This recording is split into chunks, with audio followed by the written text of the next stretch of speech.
Morning, class 11th. Yesterday we saw training in sports.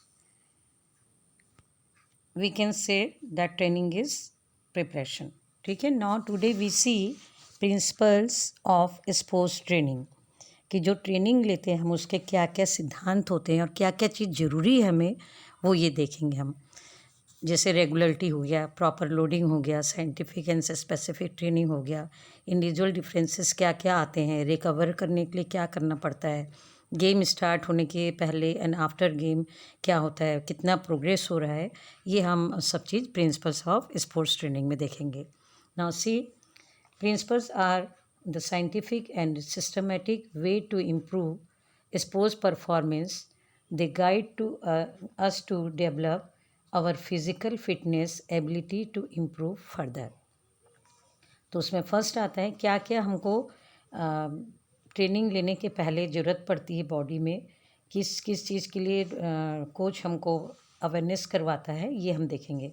First है regularity. Regularity is very important to improve further. The program of training should be followed regularly without long break. Irregular schedule does not improve fitness. It is a biological necessity. देखिए, कोई भी चीज़ को करने के लिए practice man perfect होता है, तो रेगुलरिटी उसके लिए बहुत ज़रूरी है. कि आप कोई चीज़ का एम बनाए हैं तो उसमें आप रेगुलर प्रैक्टिस करते जाएंगे तो उतनी ही आपका उसमें निखार आता चला जाएगा बिना ब्रेक के किए हुए. ब्रेक यदि हुआ तो वापस आपका फिज़िकल फिटनेस डाउन हो जाएगा और फिर उसके लिए आपको वापस शुरू से एक्सरसाइज करनी पड़ेगी. तो रेगुलरिटी हर गेम में बहुत ज़रूरी होती है कि एक्सरसाइज में आपकी रेगुलरिटी, इसलिए कि आपका फिज़िकल फिट उसके लिए तैयार हो जाए, फिटनेस बनी रहे और उस जिस भी स्किल में आप इम्प्रूव करेंगे तो आपका परफॉर्मेंस अच्छा आएगा इसके लिए. Next, proper loading. A gradual increase in physical activity bring improvement. The work or load schedule should be increased gradually after the adaptation of previous work or load. Proper loading means जितना आप खेल रहे, जैसे आज मैं आपको थोड़ा दौड़ाई, आगे मैं आपको थोड़ा दिन बाद और अच्छे से दौड़ा रही हूँ, तो आपका कितना बॉडी लोड ले पा रहा है, कितना इम्प्रूवमेंट हो रहा है पिछले वर्क से. ठीक है, कि पिछले बार में थोड़ा 10 सेकेंड का टाइम लगाया, उसके बाद में कितना लगा रही. तो ये प्रॉपर लोडिंग आपका बॉडी एक्सेप्ट कर पा रहा है कि नहीं, ये देखने के लिए बहुत ज़रूरी है, प्रीवियस रिकॉर्ड का देखने के लिए. Scientific and specific training. The activity should be performed in scientific ways according to the improvement of the game. It should particularly improve the desired ability. देखिए, कोई भी एक्टिविटी परफॉर्म करने के लिए क्या क्या रिक्वायरमेंट होती है अकॉर्डिंग टू गेम, उसके लिए पर्टिकुलर कितना इम्प्रूव कर रहा है, वो कितना डिज़ायर हो रहा है, कितनी एबिलिटी उसमें आ रही है, ये चीज़ बहुत ज़रूरी होता है ट्रेनिंग में. Next, individual differences. देखिए, हर का फिज़िक अलग अलग होता है, किसी का एक सा फिज़िक नहीं होता है. According to physical education body part को 3 टाइप में कन्वर्ट किया गया है: एंडोमॉर्फी, मेसोमॉर्फी एंड एक्टोमॉर्फी. तो इसमें सेक्स है, हाइट है, वेट है, हेरिडिटी होती है आप लोगों की, ये दिखाया गया है. The training programme should be according to the limits of an individual, keeping in mind the age, sex, height, heredity and environmental factors. यानी हर का फिज़िक अलग अलग होता है कि मैं आज उसको दोनों को एक साथ दौड़ा रही तो वो कुछ सेकंड कम दौड़ रहा है, वो कुछ सेकंड ज़्यादा दे रहा है. हो सकता है दूसरे दिन अगला वाला आगे दौड़ रहा है और पिछला वाला कम दौड़ रहा है. तो ये चीज़ रिकवर होने के लिए डिफरेंस आता है बहुत. तो उसमें बॉयज़ गर्ल्स का भी अलग अलग होता है. हाइट उसमें मायने रखती है. हेरिडिटी, आपका कोई हेरिडिटी में कोई बीमारी तो नहीं है, कोई आपको जैसे आपके पापा भी अच्छे से प्लेयर थे तो हो सकता है आप भी बहुत अच्छे प्लेयर बने, तो ये भी आता है. या डायबिटीज़, शुगर है तो उसको भी, बच्चे को भी शुगर आएगा. ये सब हेरिडिटी मायने रखता है इसमें. Next, environmental factor. Environmental means कई स्टेट हमारे हॉट हैं, कई कोल्ड हैं, तो ये एनवायरनमेंट वहाँ का कैसा है ये भी आपको बहुत मायने रखता है कि आप प्रॉपर वे से, आपका हॉट एनवायरनमेंट है या आपका कोल्ड है ये आपके घर का एनवायरनमेंट कैसा है, ये सब चीज़ बहुत मायने रखता है आपको इंडिविजुअल इसमें आगे बढ़ने के लिए। ठीक है। नेक्स्ट है प्रॉपर रिकवरी।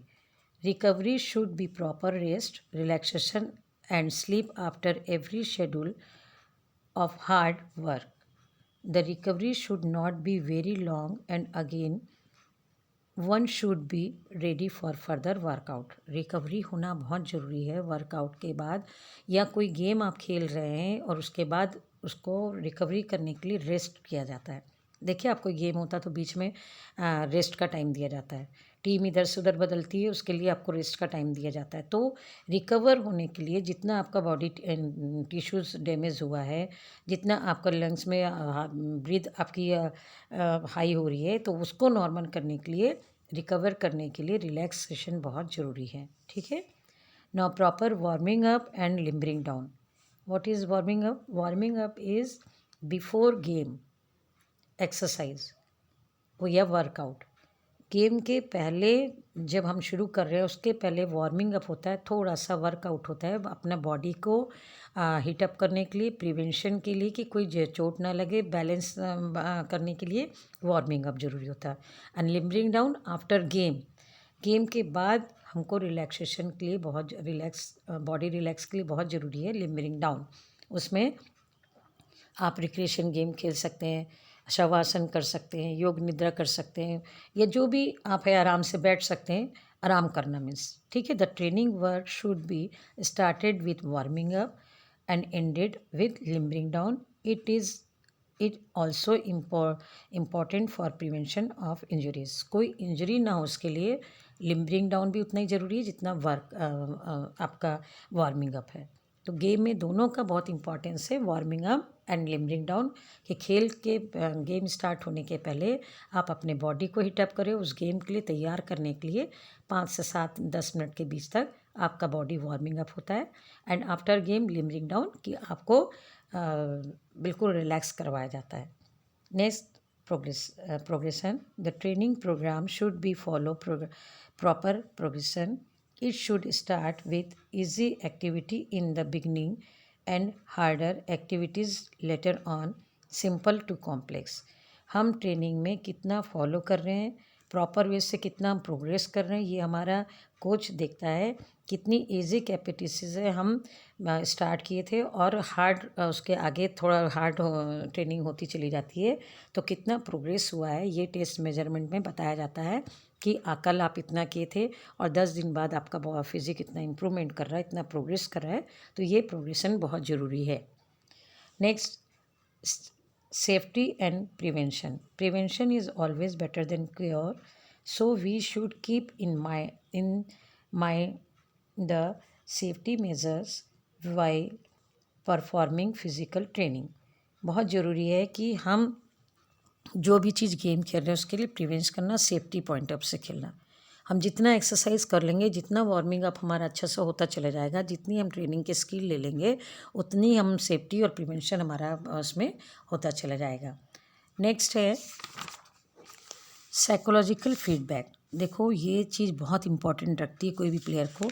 शुरू में ही हम गेम खेल रहे हैं, 2 हमारा गोल हो गया, दूसरा वाला एकदम नर्वस हो गया, तो साइकोलॉजिकल फीडबैक उसका कोच देगा, उसका फ्रेंड देगा, उसका दोस्त लोग जो खेल रहे हैं टीम में, वो एक दूसरे को साइकोलॉजिकल फीड देंगे कि अरे यार नहीं हो जाएगा, मोटिवेट करेंगे उसको कि चलो आगे बढ़ो आप, तो होते चले जाएगा। दम मत हारो बोलते हैं जिसको, बिल्कुल सिंपल लैंग्वेज में, एनर्जी आती है उससे। और तो psychological feedback, the psychological feedback keep the enthusiasm and pleasure in activity. It energies to perform further. Thus training should consider motivational factor.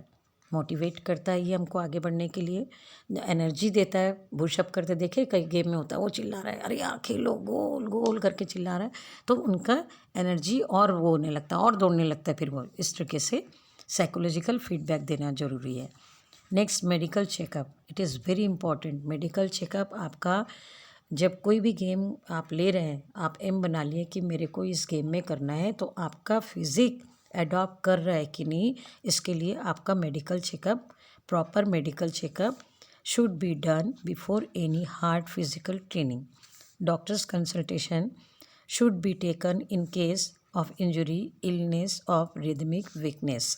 Illness means कोई बीमारी तो नहीं है आपको, कोई चोट तो नहीं लगी है, और जो डेली एक्सरसाइज कर रहे हैं आप, रिदमिक एक्सरसाइज हो रही है आपकी, उसमें आपको बॉडी स्ट्रॉन्ग फिटनेस के बजाय वीकनेस तो नहीं आ रही है, ये इसको देखने के लिए medical checkup it is very important. Total body involvement. The training programme should B design in such a way that one should exercise every part of the body to ensure preparedness, body development, total body involvement. हमारा कई लोग देखें पहले बोलते हैं काम करो, तन मन से काम करो, मीन्स पूरा आपका माइंड एंड बॉडी इन्वॉल्वमेंट हो रहा है कि नहीं गेम में. ट्रेनिंग देते समय पूरा बॉडी इन्वॉल्वमेंट, आपका बॉडी साथ दे रहा है कि नहीं. कई बार होता है ना कि अब तो मैं बिल्कुल नहीं कर पाऊँगा सर, मैडम मैं तो बिल्कुल नहीं कर पाऊँगा, तो ये कि बॉडी आपका इन्वॉल्वमेंट नहीं हो पा रहा है. तो ये सब चीज़ के लिए ट्रेनिंग प्रोग्राम का रूप देना बहुत ज़रूरी है इसमें. ठीक है. Next, adaptation and tolerance. बहुत ज़रूरी है कि बच्चा कितना अडॉप्ट कर पा रहा है और कितना उसको टॉलरेट होता चला जा रहा है, ये कोच उसका परफॉर्मेंस देखेगा. Exercise perform by in an individual should be adopted to once tolerance ability. Exercise tolerance is the level at which the human body favourably respond to training. Training में कितना रिस्पॉन्स आ रहा है, उसका कितना body tolerance कर रहा है human body के अकॉर्डिंग, उसको एक्सेप्ट कितना कर पा रहा है ट्रेनिंग में. तो ये चीज़ ट्रेनिंग इसमें एडॉप्टेशन एंड टॉलरेंस में देखना बहुत ज़रूरी है. Okay, thank you.